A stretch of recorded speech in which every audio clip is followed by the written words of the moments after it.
নমস্কার। পুতুল ভাঙা কবিগুরু রবীন্দ্রনাথ ঠাকুর।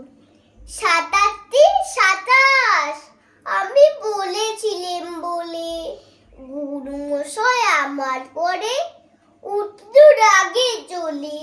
মাগো তুমি ৫ পয়সায় এবার রথের দিনে সেই যে রোগীর পুতুলখানি আপনি দিলে কিনে।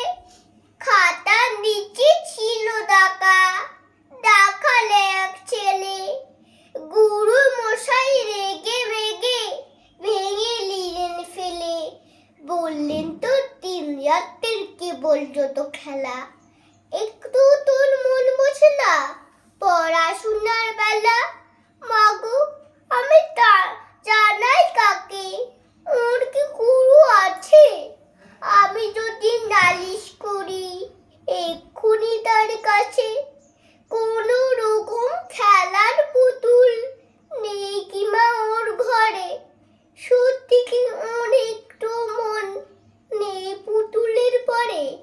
সকাল সাজে তাদের নিয়ে কোত্থেকে খেলা। কোনো পড়ায় করেন নাকি কোনো রকম হেলা?